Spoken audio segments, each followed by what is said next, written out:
បាទសូមគោរពជំរាបសួរពុកម៉ែបងប្អូនប្រិយមិត្តទាំងអស់គ្នាពុកម៉ែបងប្អូនប្រិយមិត្តទាំងអស់គ្នានេះគឺជាការប្រកួត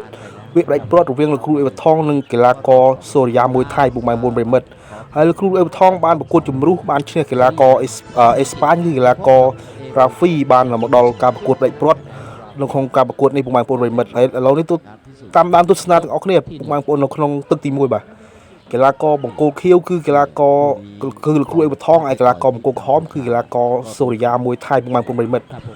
ឡូវនេះទឹកទី1ចូលមកដល់ហើយទាត់ឆ្វេងពីកីឡាសូរិយាសងឆ្វេងពីលោកគ្រូអេវថងកីឡាករសូរិយានេះគឺក្បាច់មិនចាញ់គេលោកគ្រូអេវថងនេះពុកម៉ែបងប្អូនប្រិយមិត្តទាត់ឆ្វេងសងឆ្វេងពីសូរិយាទាត់ស្ដាំមួយពីគ្រូអេវថងកិច្ចផុតពីសូរិយាទាត់កាត់ជើងក្រមមួយពីសូរិយាម៉ាត់ឆ្វេងស្ដាំពីសូរិយាសងឆ្វេងស្ដាំពីគ្រូថងសងឆ្វេងពីសូរិយាមួយថៃបាទការប្រកួតនេះគឺល្អណាស់បងប្អូនសងឆ្វេងមួយពីសូរិយាนะฮะท่านแรกก็คือเดอะมอลของผมเองពុំតែដើរចូលទឹកមួយទាត់ស្រាលទាត់ជើងក្រមមួយឆ្វេងពីកីឡាករសូរិយាមួយថៃម៉ាត់ឆ្វេងស្ដាំពីសូរិយាទាត់ឆ្វេងពីសូរិយាសងអាស្ដាំមួយចាប់ជាប់ពីសូរិយាมาร่วมถวายพระพรกันนะครับទឹកទី1បានដល់ទីបញ្ចប់ហើយពុកម៉ែបងប្អូនប្រិយមិត្តសូមតាមដានទស្សនាទឹកទី2បាទនេះរូបភាពយឺតពុកម៉ែបងប្អូនប្រិយមិត្តទាត់ស្ដាំមួយចាប់ជើងជាប់ពីសូរិយានេះក៏เตะก้านคอไปឥឡូវទឹកទី2បានចូលមកដល់ពុកម៉ែបងប្អូនប្រិយមិត្តទស្សនាក្នុងទឹកទី2បាទពុកម៉ែបងប្អូនប្រិយមិត្តហ្វេស្ដាំពីសូរិយាទាត់ស្ដាំមួយពីគ្រូអេវថងទាត់ស្ដាំមួយជើងពីលោកគ្រូអេវថងបាទពុកម៉ែបងប្អូនប្រិយមិត្តទាត់ស្ដាំមួយពីគ្រូអេវថងបាំងជាប់ពីសូរិយា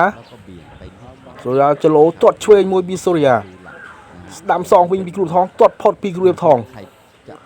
ម៉ាត់ឆ្វេងស្ដាំពីកីឡាករសូរិយាពុកម៉ែបងប្អូនប្រិយមិត្ត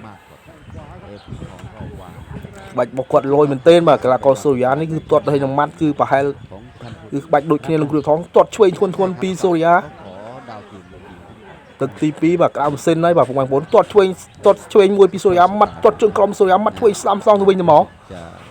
គ្រូអេវថងកំពុងតែគាំងអាវុធអត់ចាញ់អត់កើតទេបងប្អូនប្រិមិត្តទាត់ម៉ាត់ឆ្វេងស្ដាំសងស្ដាំពីគ្រូអេវថងទាត់សងទៅវិញទៅមកទាត់ស្ដាំមួយគ្រូថងសងឆ្វេងសូរិយាម៉ាត់ស្ដាំពីគ្រូថងទាត់ជើងឆ្វេងខែមកឆ្វេងពីសូរិយាមួយថៃទាត់ជើងក្រមពីគ្រូថងសងស្ដាំទាត់ឲ្យឆ្វេងសងពីសូរិយាវិញបាទដល់ចូលពីកីឡាករសូរិយាម៉ាត់ឆ្វេងស្ដាំពីសូរិយាទាត់ជើងក្រមមួយពីគ្រូថងសូរិយាដល់ចូលទាត់ស្ដាំមួយទាត់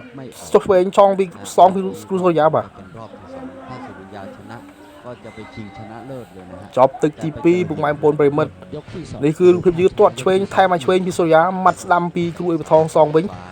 ម៉ាត់ឆ្វេងស្ដាំពីសូរិយាទាត់ជើងក្រោមមួយពីគ្រូអេវថងឥឡូវនេះតាមដានទស្សនាបន្តទៀតក្នុងទឹកដាច់ព្រាត់ទឹកទី3ពុកម៉ែបងប្អូនប្រិមិត្តก้าวเข้าไปก้าวหลอกนะ